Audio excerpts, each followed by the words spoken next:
if you can count it, it's many. You don't say, how many do you love me?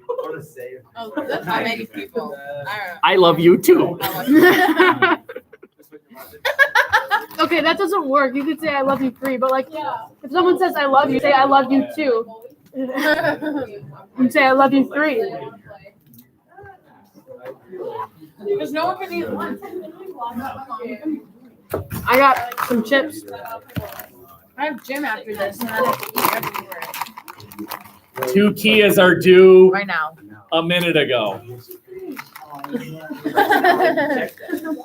Okay, we are revisiting something that we talked about yesterday, and that is the removal of all Native Americans to west of the Mississippi River. And you can see the various groups that ended up moving. Some moved after resisting in one way or another. Like, for example, the Seminole, who actually fought.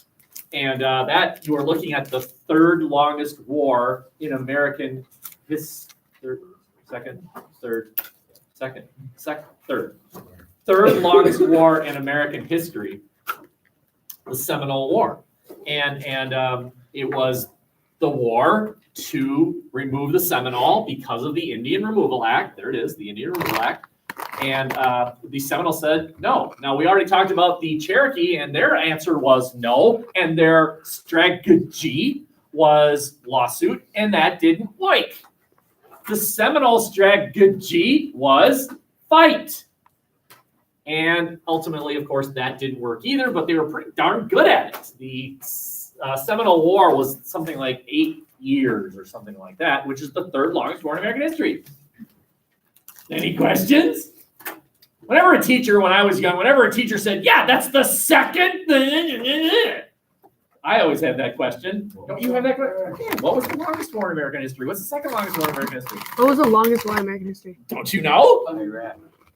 You weren't in the 100 Years' War.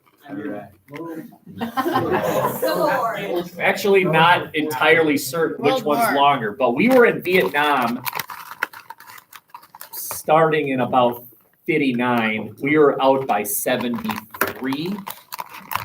So 59 plus 73, that's 10, 11, 12, 13. That's 14 years. 14 years. That's the second longest war in American history. The longest war is the one we're in right now. Now, how many of you knew we were in a war? Right now, the Afghan War. 9/11 occurred in September of 2001. 1 month later, we invaded Afghanistan. We've been there ever since. Really? So we've been there since October of 2001. We are still there. That's 17 years of warfare in Afghanistan. Just because of the 9/11? You said just because of that. That's what like triggered it. Yeah, that was the trigger. Yeah. Yes. There's like nothing else. Oh yeah, there was plenty. We'll get there. There's more stuff before 9/11? We learned about the world in Congo. We already talked about this, what Georgia did, the Cherokee reaction, the Supreme Court decision into what they called Indian land, today we call it Oklahoma, was called the Trail of Tears. Something like, I'm not certain about this, but something like 1/3 died. 1/3 died. Of what? Well, that's a good question, right? What they died from? No, like 1/3 of what died? 1/3 of the Indians Okay. on the way to Indian land died. Okay, how did they die? Well, see, now that's the gray area. It implies, this is the trickery of talking about this. The implication is that the U.S. military slaughtered them. Well, probably happened to some, but probably old age. I mean, these are people that are old. They don't get on a bus and are driven there. This is a by foot sort of thing. And that's a long way, including conflicts, probably. But still, that's a high percentage. And this is the guy that was the leader of the Seminole who said, we aren't going. We aren't going. And does anyone ever been to Florida? What is the geographic feature that is true in the middle of Florida? Nothing. The what? Orlando. The Everglades. Oh, I don't know. right. Those. Does that help? Yes, yeah. Swampy. It's swamp, right? So guess what the Seminole did? They hid in the swamp. They hid in the swamps. Now the U.S. military with their horses is quite ineffectual, and that's why the war took so long. Like, damn it, the horses stuck right in the swamp, right? And meanwhile, the Seminole Indians are hiding and camouflaging and all these annoying Indian strategies. That's why it made it so long. But ultimately, of course, it didn't work. They just don't have enough manpower, and so they end up going as well, which is an interesting thing because to white Americans, you Indians are all the same. You're Indian. You're a they. And they threw them all together as if, hey, suck, man. What's it been? Ever? Right? But the conclusion was that they're a them. They're an Indian. They'll get along just fine in Indian land. And of course, that's naive. They didn't even speak the same language. And so there's a whole other history, and it's the history of Indian land and how they had to actually segment them within it. There was a spot for the Cherokee, and there was a spot for the Iroquois, et cetera, et cetera, et cetera. That's a whole other history, which we won't look at. Okay, any questions here? The we and the them issue. Okay, switching back to Jackson the conservative. This is Jackson the liberal, right? No, this is Jackson the conservative. Let's see. This is why we're confused. Says we can't stop the Cherokee from removing them, so the Cherokee can remove them, and then so that's Jackson the conservative. But then Jackson actively removes the rest, so that's Jackson the liberal. Anyway, there's a lot there. Okay, so Jackson and his hated national bank. Jackson and this issue that I think today, I would say most history students look at the national bank and say, "What's the big deal? It's just a bank." Why was it so passionately supported or opposed? And I think that's a great question. And all I can do is tell you it was. It was reviled by those who hated it and loved by those who supported it. Jackson hated it. Jackson hated the national bank as an example of too much government power. So it says here Jackson disliked the bank. Anyone know who that is? Henry Clay. That's Henry Clay. Henry Clay. And back off, ladies, but that's Daniel Webster. He's a looker. Does anyone know what when we were looking at counties? No. Charter? give you permission. Very good. A charter is a permission slip to exist. The National Bank had a permission slip to exist, and that permission slip expired in 1836. 1836. Yes, ma'am. What's Webster's first name? Daniel. So in 1836, the bank was supposed to close. But these two said, they plotted, they schemed, they thought of a plot. A plot. It's delicious. And it goes to something like this. They passed a bill in 1832, 4 years early. They passed a bill renewing the bank's charter 4 years early. Why? That would be, how many of you have driver's licenses, right? And when does yours expire? Do you have any idea? Let's just pretend it expires next year. That would be like Evie here, he going to the Wisconsin driver thing and renewing it now.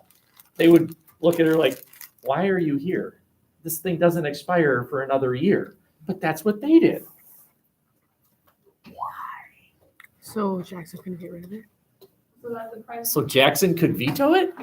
You're onto something. You're onto something. So that they could try and make it so that Jackson couldn't get rid of it if it was already renewed. Yeah. So Jackson could be so the goes to the Supreme Court. That's a really good guess. I'm impressed, but you're wrong. You're on the right track, though. I think you're thinking the way they were thinking. I will agree with you. They passed it knowing Jackson would veto it. They knew it. They wanted it. Oh, what do you think of this? Veto. And they're like, ha ha ha, now we've got him. They didn't want Yes? They want to prove something. Yes? To whom? to Supreme Court. We got to think about this. The magic is in that number right there. It's 1832. What happens in 1832? A new election. And I think you said an election. Yes, a presidential elect. Jackson's up for re-election.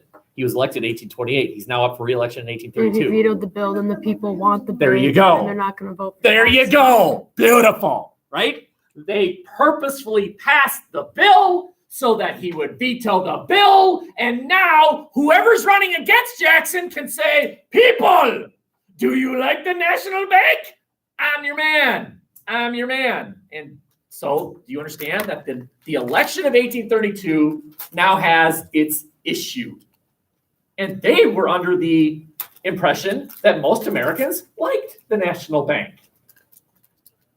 So I will show you the election results. If Jackson wins re-election, what conclusion can you make? No bank. Boo his bank.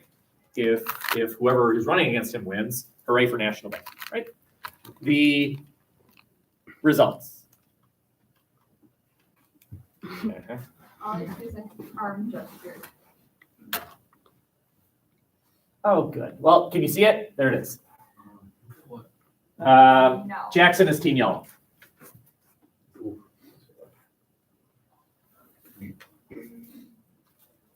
It said it was working again, so. Oh, delightful, delightful. Are you scheming now?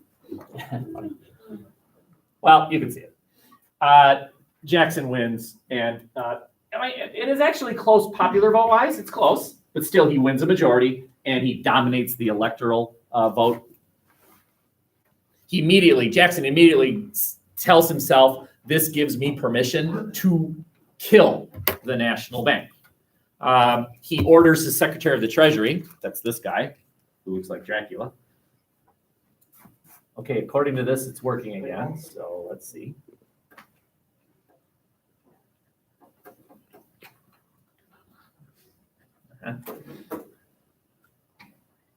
Work.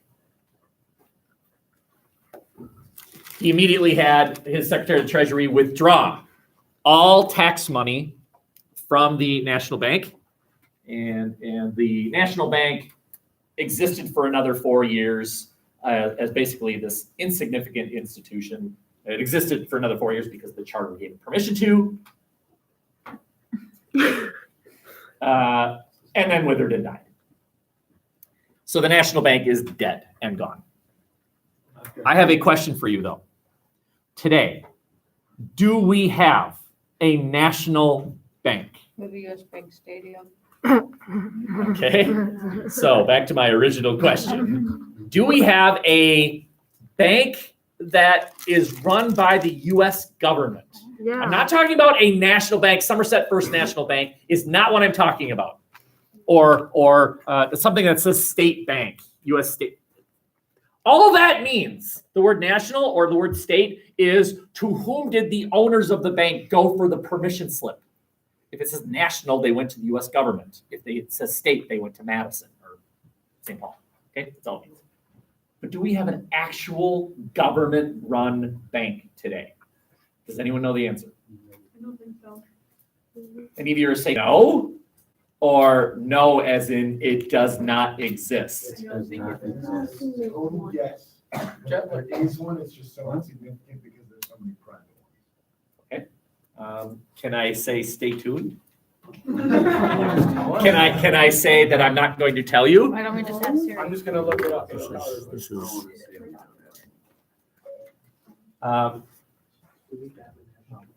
Is there a national bank? Wait, after how many years did the bank die? Oh, First National Community Bank, 0.9 miles away.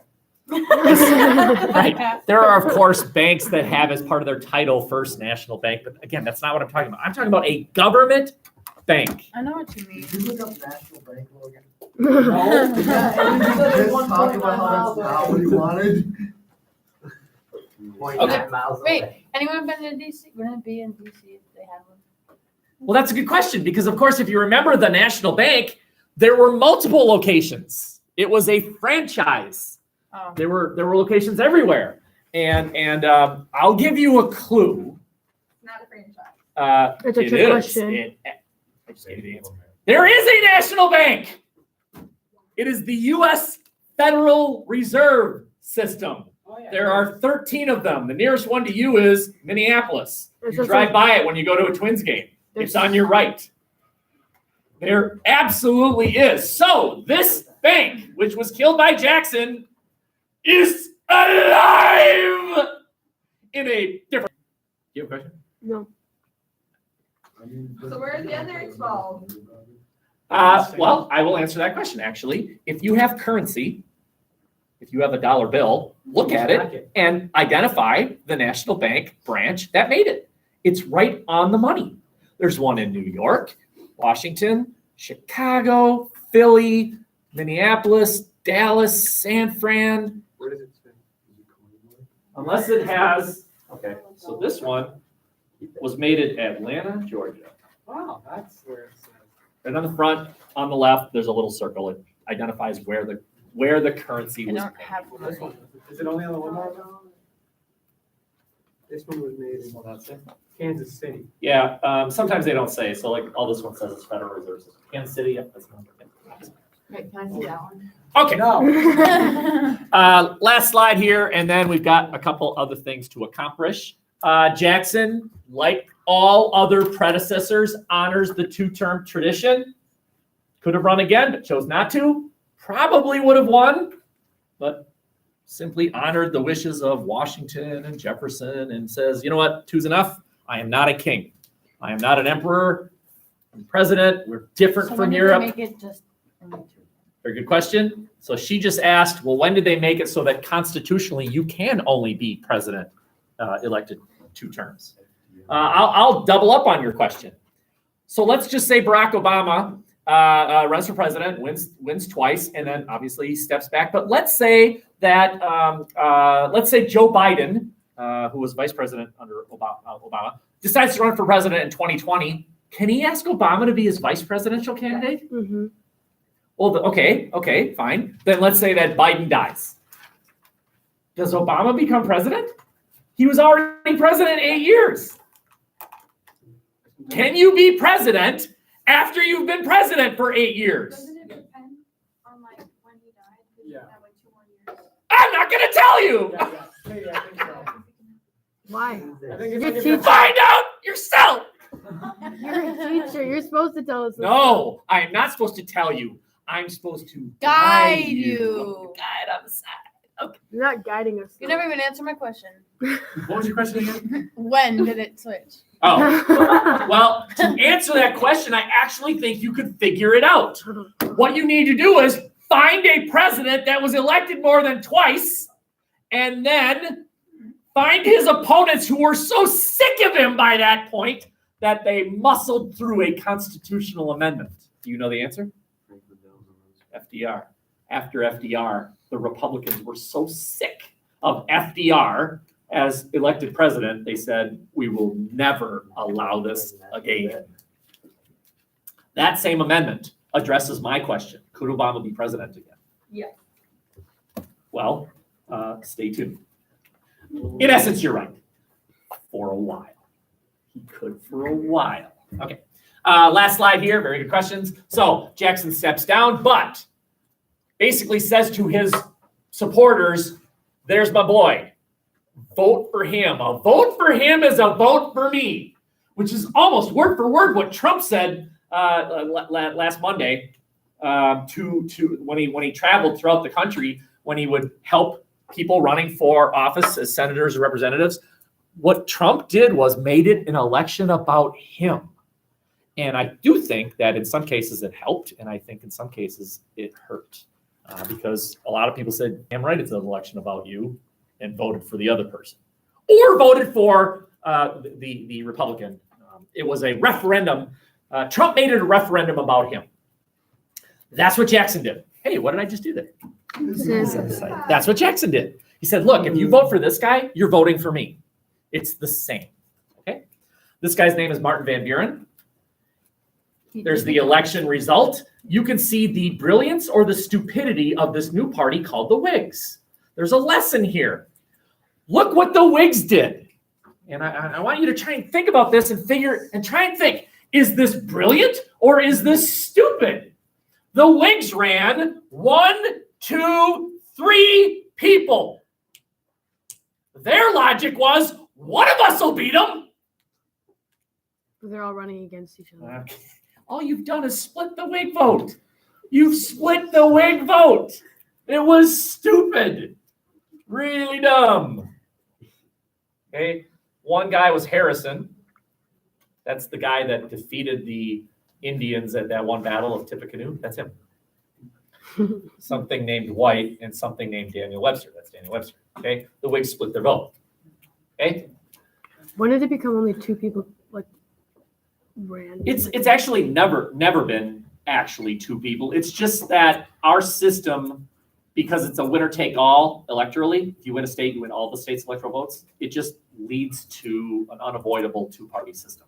I mean, there's a guy that runs in northern Minnesota for president every 4 years. He's from the Save the Ducks party. His big issue is ducks. Okay, he never wins, right? And you might ask, well, then why does he run? He's probably high. I don't know. Who knows? Make him our president. Yeah. Martin Van Buren was what Jackson wasn't. What I mean by that is, I'm telling you that Martin Van Buren was conservative. Wasn't Jackson conservative? He was kind of a moderate, right? I mean, sometimes he was conservative and sometimes he was liberal. Not this guy. This guy was pure conservative. So, in 1837, again, this is not necessarily an economics class, so I don't want to get too deep into economic theory, but there was this economic event that happened, and I'll bore you for 1 minute. On the last day of his presidency, last day of presidency, what a president usually does is pardons a bunch of people and names a bunch of land to be national monuments. That's what presidents create, are national monuments. And issues other executive orders. Issues the executive order and then off he goes. And then the next president actually has hurdles to go through to undo the executive order. And sometimes the president says, and sometimes the president does undo the executive order, but it's more complicated than just saying, I decree that that's not a thing. It's a little bit more complicated than that. So Jackson, on his last day of presidency, says, all right, all of you who want to buy land out here. Remember, this is federally owned land. The federal government owns that land. It's a territory. You want to move out there? You want to drive around along the national road and buy land out here? Because what they would do is people would go out there and navigate it, and organize it, and make it so that it's plotted, and then you could go and buy it. Okay?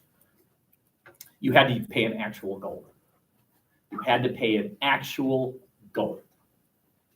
That's called hard currency. Again, this is economic theory, so I don't want to get too complicated in it. But basically what that meant was, if you had paper money, what'd you have to do with that paper money? Trade it in, right? So how do you do that? Where doth one go?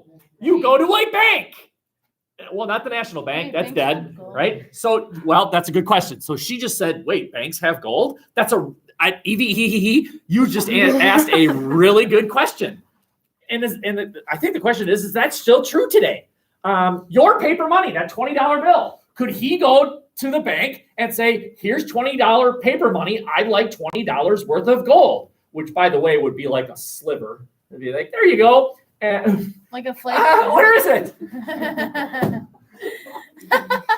And the answer today is no.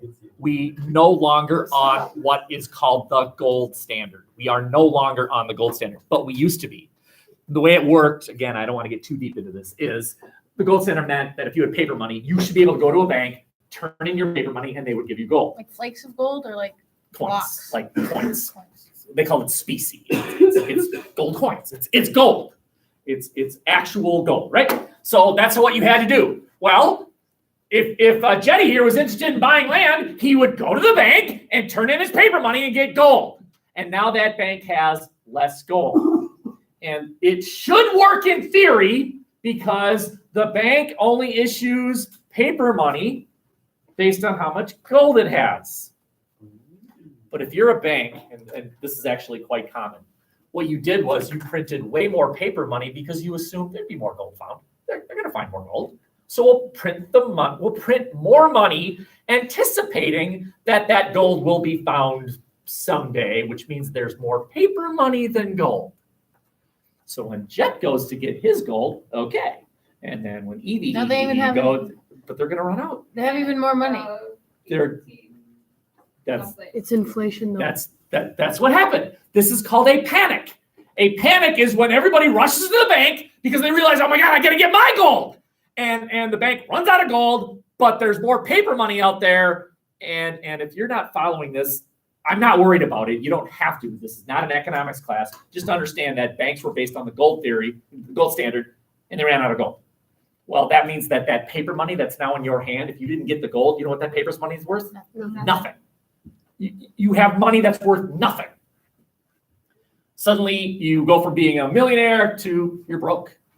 And that caused a panic in 1837.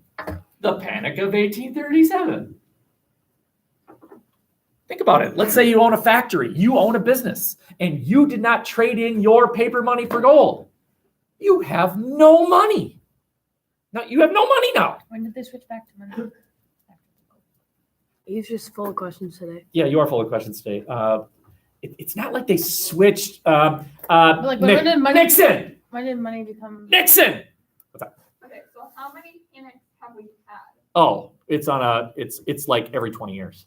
We are on an economic cycle so that it seems to happen every once in a while. Our last one was 2008. That was called the Great Recession. And we'll always kind of delve into, well, why do these things happen? Not too deeply. That interests you, get into micro and macro. Okay. Well, this is true. When things don't go well, the president gets blamed. When things go well, the president gets praised. Fair or not? I mean, who issued this order that you had to pay in gold? Jackson did. He's gone, right? He's riding off in his, he's probably dead by now, right? And then this guy gets blamed, and he's like, no, it's not me. And of course, the request was, fix it, do something. I can't fix it. I'm a conservative. I don't believe in the federal government's role. I don't believe the federal government should fix it. It should fix itself. And he gets blamed. Okay, now I will call on you in just 1 second. I just want to make this last point here. In your knowledge of American history, what is the worst economic situation we've ever been in? Great Depression, right? Right. The 1930s, there was a lot of dust, tumbleweed, people were riding trains all the time, right? Okay. Great Depression. At the height of the Great Depression, the worst moment of the Great Depression. Anyone want to take a shot here? Give us an over/under. What was the unemployment rate? The worst day of the Great Depression, what was the unemployment rate? Just to give you a perspective, today the unemployment rate is under 4%. Under 4% of Americans who are old enough and want a job do not have a job. 4%. At the worst moment of the Great Depression, anyone want to take a shot? What was our unemployment rate? Go ahead. 30%? Okay. So we're gonna notch it at 30. So you have a choice. How many of you think that's higher than 30? How many of you think it was lower than 30? All right. How many of you think higher? Raise your hand. Higher. Higher than 30%. All right. How many of you think now is lower? The lowers have it. 24. Very good. We're around 20. 24.75. 25% unemployment. 1 out of every 4, which means 1933. 3 out of 4 had a job. Pretty bad. The unemployment rate for the Panic of 1837 was 90%. Wow. So 90% of people were unemployed? Yeah. And yet, you all said the worst, that's the Great Depression. Isn't 90% worse than 25%? Why isn't this considered our worst economic depression ever? We weren't there yet. There it is. Right? It's the number of people. In the 1930s, the population of the United States was, I don't know, 150 million? 1930s? No. I'm guessing 150 million-ish. Population. 25% of 150 million. Now that's not quite right because you can't do that because you have to eliminate those that are under 18 because they don't count. And then you have to eliminate those that are too old because they Here's don't the count. statistics. Great. But 90% of the get this idea. 90% of the American population in 1837 was smaller than 25% of the American population in 1933. That's why the Great Depression was worse. It's just quantity. But as far as percentage, 90% of American factories closed. And they blamed this guy. Fair enough. Question. Wouldn't they just pay the gold back to the government if they bought the land?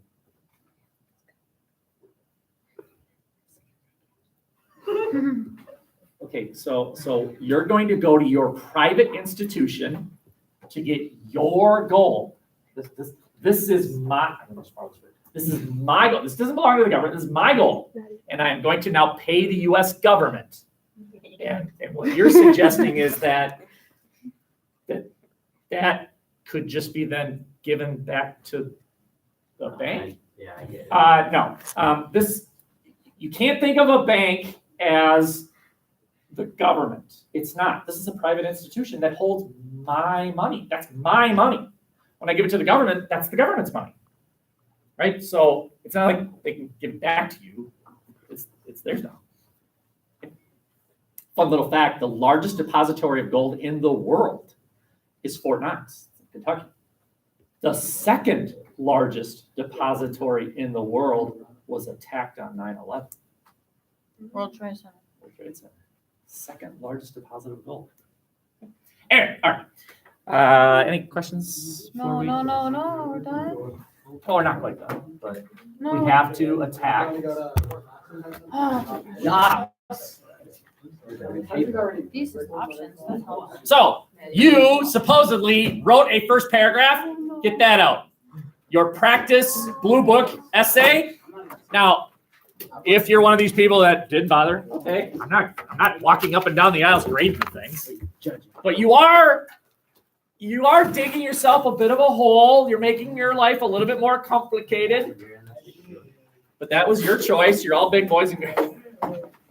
Dominic says, shh. Make me think about it. So I want you to, if you did it, look at your thesis.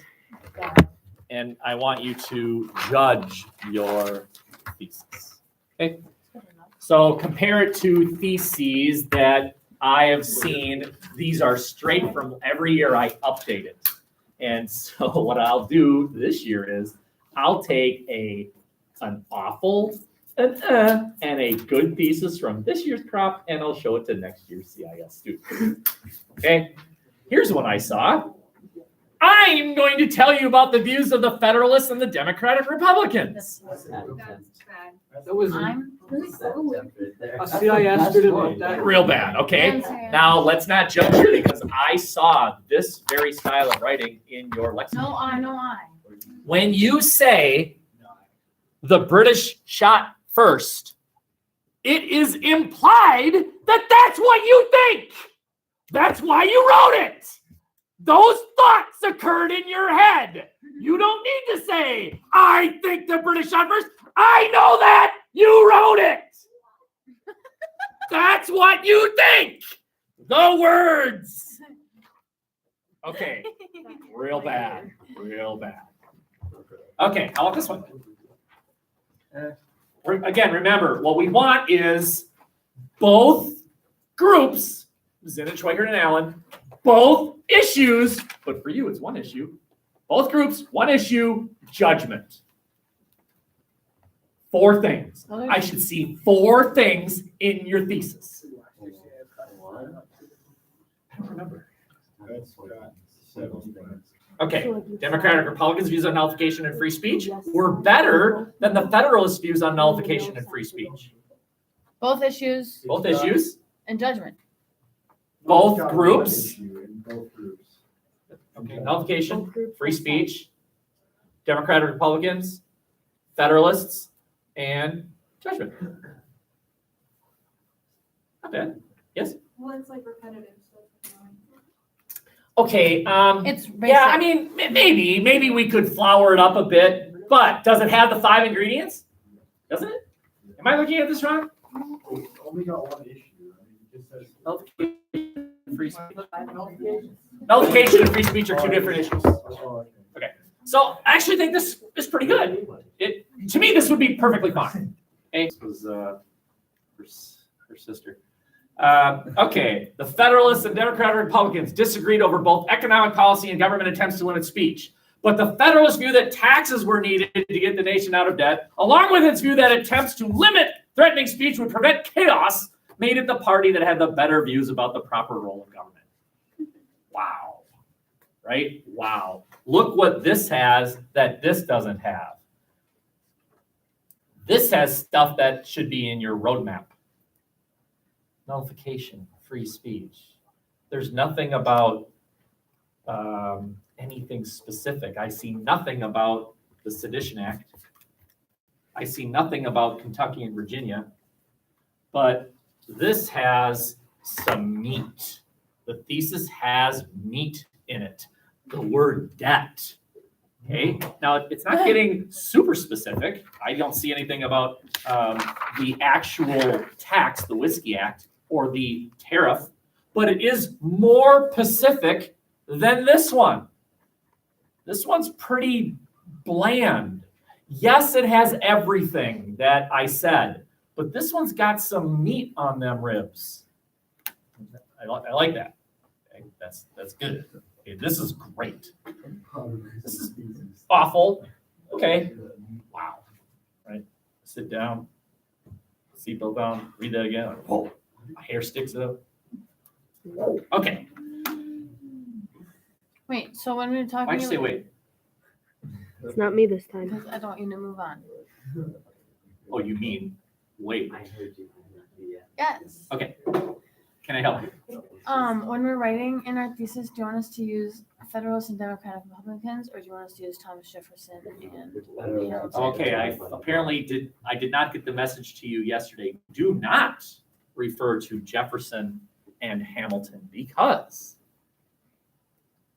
Hamilton did not agree with his own party with regards to the Sedition Act. That's why that quote in documents 3 and 4, you're not quoting from Hamilton. He disagreed. But the party, We're not quoting at all. well, yes, of course you're not quoting at all, but you can't say Hamilton's views on the Sedition Act were matched the Federalists because it didn't. So do not in your thesis refer to Hamilton and Jefferson. Oh, Stick with Federalists and Democratic Republicans. Period. What if we like mention, like we say the Federalists led by Alexander Hamilton, would that be What's your chosen issue? speech, freedom of speech? Don't mention them. What if, Not in your thesis because Well, that's not in he my thesis. disagreed with his Federalist co-Federalists about free speech. but that's not my, that's in my roadmap. I still probably wouldn't. Can you do it in your roadmap if your issue's better? Yes. Sweet. Because Jefferson absolutely believed in the power of states to nullify federal laws, and Hamilton absolutely disagreed. Hamilton disagreed with what?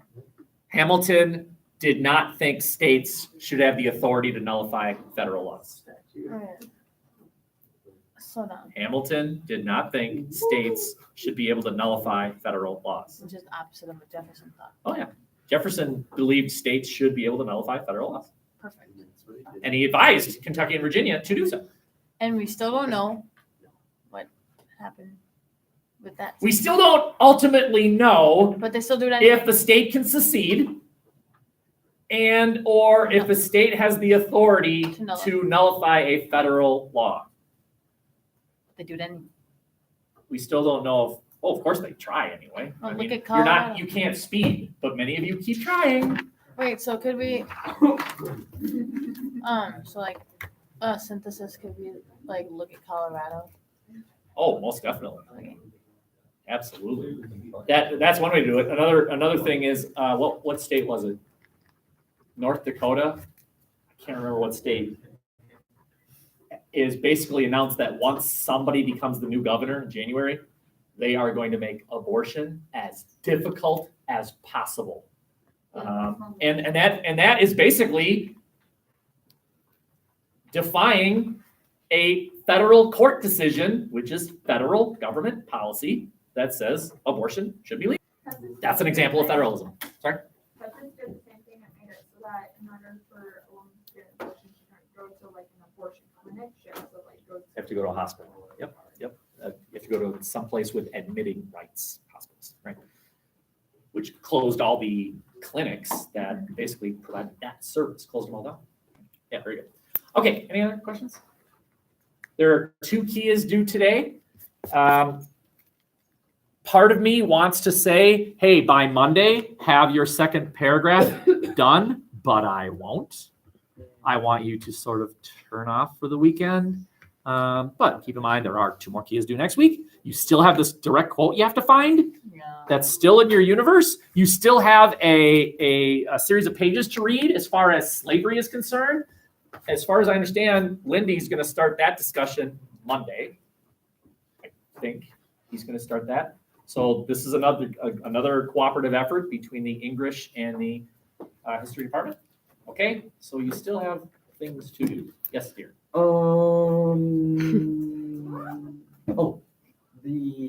Our blue book essay, when we like do that 3-day exam thing, is that the week before Thanksgiving or after? After. And I apologize for that. It's kind of tough to, take 2 days off, and I don't remember if we had that Wednesday off or not. We do. We're gonna have a day where we review it all. And then you have to come back that very next week, and bam, there's your second unit test. We have So Monday. that Monday. it allows the possibility that those of you who like to prepare are going to have to prepare over Thanksgiving. What break. about Monday though? We have that Sorry. Monday. There's no. It's, We don't have a day. we have Oh yeah, it's not Monday you didn't get back. Monday. We come back and then Tuesday. We test. I don't know if it's Tuesday or Wednesday. It's Tuesday, It's Wednesday, Tuesday, Thursday. Tuesday and Thursday, and there's no school What Friday. is paper number 1? It's the last Friday. Lexington. Yeah. I don't know. All right, I'm done. Do you have the date of like the specific date numbers of our exam? You're a genius, Pat. Sucks. Have them.